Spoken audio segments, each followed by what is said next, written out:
हमारी उसी मन होगी। प्यारे आपने और आप यहाँ पूरी हिम्मत ताकत से उपस्थित है। जैसी उम्मीद मैंने की थी उस तरह की ताकत आपने इस जिले में पैदा की, इसके लिए मैं पुनः आप सबका धन्यवाद देता हूं। मैं यहाँ उपस्थित क्योंकि मुझे पर्चों की जरूरत नहीं होती, मैं अपनी बात को भाई नवीन आप बताओ, इतना आशीर्वाद, इतना संघर्ष बाबा साहब अम्बेडकर मान्यवर काशीराम साहब के आशीर्वाद से, भीम आर्मी के साथियों के सहयोग से मैंने किया। मैं सबसे ज्यादा धन्यवाद दूंगा जिनका खून में, जिन्होंने मुझे ताकत दी, अपनी माओ बहनों का, जो गांव से लेके और यहाँ तक जिन्होंने आके मेरे मान को बढ़ाने का काम किया और जिनके आशीर्वाद की वजह से आज मैं जिंदा हूँ। मैं अपनी माओ बहनों का बहुत बहुत धन्यवाद करूंगा और आज भी उनसे कहूंगा कि दोनों हाथ उठा के आशीर्वाद दे चंद्रशेखर आजाद को। आपके ये उठे हुए हाथ बहुत से विरोधियों के हौसला पस्त करने के लिए काफी है। फिर मैं धन्यवाद दूंगा अपने सभी भाइयों को, नौजवान साथियों को, जिन्होंने चंद्रशेखर आजाद बन के इस लोगा करके एक एक साथी में बहुत बहुत धन्यवाद देता हूँ। हमारी पार्टी के सभी नेताओं का मैं धन्यवाद करता हूँ। मैं चंद्रशेखर आजाद बहुजन समाज में जन्मे सभी संतों, गुरुओं, महापुरुषों को नमन करता हूं और नमन इसलिए करता हूं क्योंकि अगर वो महापुरुष नहीं होते तो शायद आज इस मंच पर प्राइमरी स्कूल के एक मास्टर का बैठा चंद्रशेखर आजाद खड़ा नहीं होता और आपके लिए कुर्सियां नहीं लगी होती, बहुजन समाज का मंच नहीं सजा होता।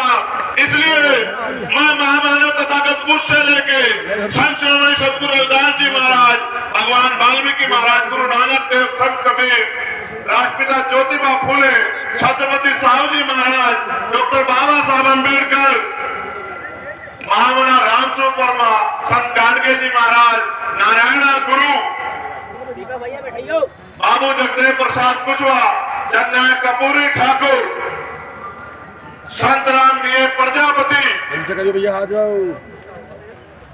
उनके साथ साथ मान्यवर दीना भाला वाल्मीकि साहब, कोतवाल धन सिंह गुजर साहब, चौधरी चरण सिंह जी, कुंभाराम आर्य जी, महाराज सिंह भारती जी और मान्यवर काशीराम साहब को नमन करता हूं, जिनकी जयंती आज हम लोग मना रहे हैं। हमारी पार्टी में जिनका नाम जुड़ा हुआ है और जिनके सपनों का भारत बनाने के लिए और जिनके अधूरे सपनों को पूरा करने के लिए हम अपने खून का एक कतरा चुकाने के लिए तैयार हैं और उनके कारवा को कामयाब करने के लिए संघर्ष कर रहे हैं। सम्मानित साथियों, आज मैं मान्यवर काशीराम साहब से शुरू करूंगा क्योंकि आप याद करो, बाबा साहब अम्बेडकर तो चले गए थे, उनके अनुयायियों ने बाबा साहब अम्बेडकर को भुला दिया था।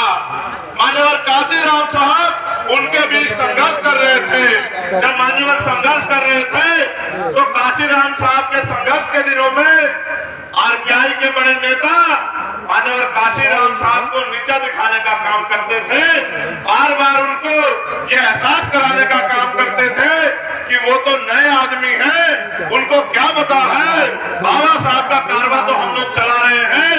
लेकिन मान्यवर काशीराम साहब का उदय आप याद करो, उन्होंने बाबा साहब को उस तरह नहीं जाना जिस तरह से उनके लेफ्टिनेंटों ने जाना।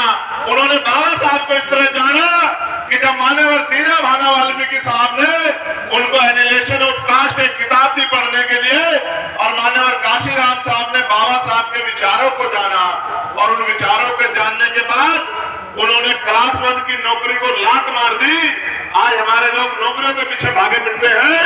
मान्यवर काशीराम साहब ने नौकरी को लात मारते हुए कहा कि बाबा साहब अम्बेडकर हमें मालिक बनाना चाहते थे, हम आज भी इस देश में नौकर बन रहे हैं।